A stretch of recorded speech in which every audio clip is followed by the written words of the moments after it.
Hello दोस्तों, तत्व हिंदी कहानियां में आपका स्वागत है। इंटरेस्टिंग और समाज में अवेयरनेस फैलाने के उद्देश्य से बनाई हुई कहानियां देखने के लिए चैनल को सब्सक्राइब कर लीजिए। नम्रता एक पढ़ी लिखी और मॉडर्न लड़की थी और वो कोलकाता में रहती थी। हाल ही में उसको टीचर की नौकरी राजस्थान के एक छोटे से गाँव में लगी थी। कब ज्वाइन करना है तुम्हें और तैयारी हुई है कि नहीं? हाँ पापा, तैयारी तो हो गई है, पर अब मन की तैयारी बाकी है। मुझे आपको ऐसे अकेले छोड़ के जाने का मन नहीं हो रहा है। अरे बेटा, तू मेरी चिंता मत कर। तूने बहुत मेहनत की है इस जॉब के लिए और अब तुझे मौका मिला है तो तुझे जाना चाहिए। ठीक है पापा, मैं कल ही निकलती हूँ। आप अपना ख्याल रखिएगा। नम्रता गांव के लिए निकल जाती है और वहां पहुंचकर वो स्कूल में जाती है। नम्रता को गांव बहुत अच्छा लगा था और वहां के लोग भी अच्छे थे। कितना अच्छा गांव है ये। आई होप मैं इस गांव के सबके साथ एडजस्ट हो जाऊं।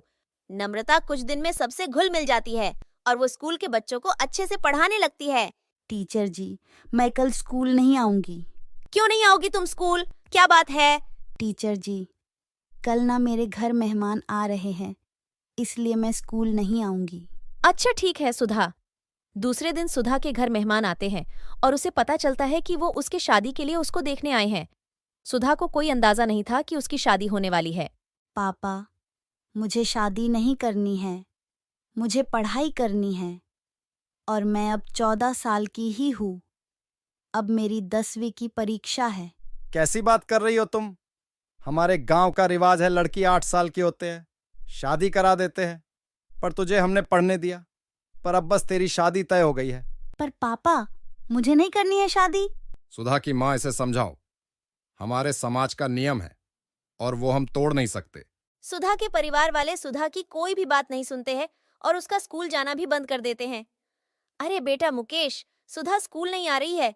1 सप्ताह हो गया। क्या तुम्हें पता है वो क्यों नहीं आ रही है स्कूल?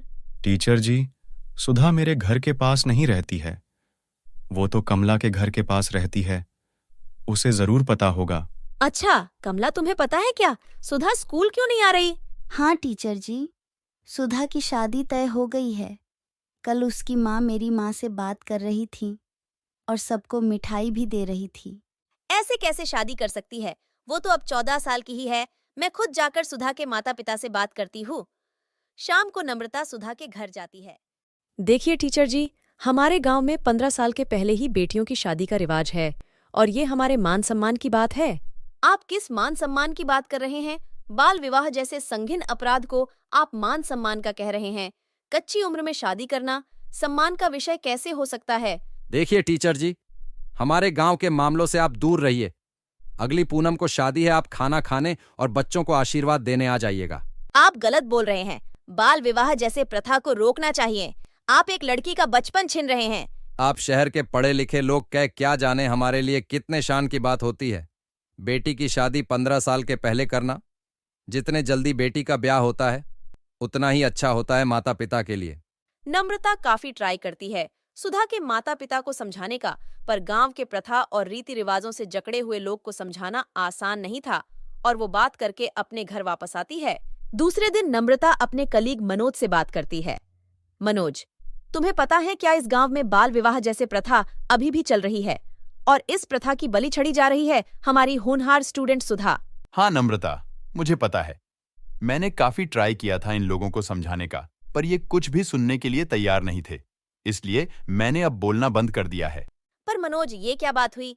हमें कुछ करना चाहिए। गांव वालों को समझाया जा सकता है। ये अकेली सुधा की बात नहीं है। ऐसे तो गांव के की कितनी मासूम लड़कियों की जिंदगी का सवाल है। हाँ नम्रता, हमें कुछ करना होगा। हम कल ही बात करते हैं गांव वालों से। दूसरे ही दिन नम्रता और मनोज गांव वालों से बात करने जाते हैं। मैडम जी, आपने हम गांव वालों को एक साथ आज क्यों बुलाया? क्या बात करनी है आपको? जी प्रधान जी, मुझे बहुत ही जरूरी विषय पर बात करनी है। गांव में जो बाल विवाह हो रहे हैं, हमें उसे रोकना होगा। ये हमारे समाज और लड़कियों के लिए सही नहीं है। मैडम जी, आप ये क्या बोल रही हो? बाल विवाह की प्रथा हमारे गांव में सदियों से चली आ रही है और ये एक प्रथा ही नहीं, प्रतिष्ठा है हम गांव वालों की। हाँ मैडम जी, 8 से 15 साल के बीच ही लड़कियों की शादी की सही उम्र होती है। कहीं ऊंच नीच हो गई तो पूरे परिवार में कोई सर नहीं उठा सकते हैं। हाँ, नहीं तो क्या? सही बोल रहे हो भाई जी। ये हमारे लिए सम्मान की बात है। हम ये प्रथा कभी नहीं बदल सकते। पर आप सब लोग गलत बोल रहे हो। आप मेरी बात तो सुनिए, और अगर आप बाल विवाह ना रोके तो आपको जेल भी हो सकती है। मैडम जी, हमें कुछ भी नहीं सुनना है। हमें अब चलना होगा, काम भी तो करने हैं, और अब सुधा की शादी भी तो है, गांव में उसकी भी तो तैयारी करनी है। सब लोग नम्रता की बात सुने बिना वहां से चले जाते हैं। कोई भी सुनने के लिए तैयार नहीं था और नम्रता उदास होकर अपने घर वापस आती है।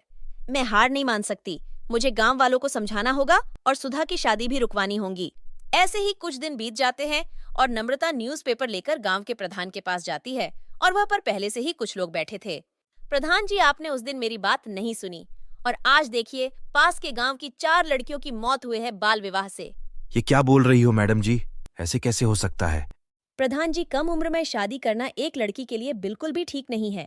कम उम्र की लड़की शारीरिक रूप से प्रबल न होने के कारण पास के गांव की लड़कियों की जान गई है और उसके लिए जिम्मेदार है बाल विवाह। बिल्कुल सही बोल रही है नम्रता। पर वो कैसे सर जी? वो ऐसे कि लड़की की शादी की उम्र 18 साल के बाद ही होती है, क्योंकि 18 साल तक लड़की के शारीरिक विकास पूरा होता है और वो शादी जैसी संस्कार के लिए तैयार होती है। कम उम्र में शादी के कारण उनका शरीर एक बच्चे को जन्म देने के योग्य नहीं होता है और जिससे पास के गांव की लड़कियों की जान गई है। आज हमें हमारी गलतियों का एहसास हुआ है। हमने न जाने कितनी बेटियों को जिंदगी खराब की है। आज बाल विवाह को रोकना ही सही फैसला है। जी प्रधान जी, मैं भी अपनी बेटी का ब्याह नहीं करूंगा अब, जब तक वो 18 साल की नहीं हो जाती। मैं इस गांव का प्रधान ये ऐलान करता हूं कि हमारे गांव समेत आसपास के सभी गांव में बाल विवाह नहीं होना चाहिए और कोई ऐसा करते हुए दिखा तो हम स्वयं उसको पुलिस के हवाले करेंगे। नम्रता की कोशिश सफल हो गई और अब गांव में बाल विवाह नहीं होता है और बेटियों संग मां बाप भी खुश हैं। तो दोस्तों, कैसी लगी आपको आज की कहानी? कमेंट करके जरूर बताएं और वीडियो अपने दोस्तों के साथ शेयर करें। अगली कहानी देखने के लिए चैनल को सब्सक्राइब करना ना भूलें। मिलते हैं अगले कहानी में। Thank you.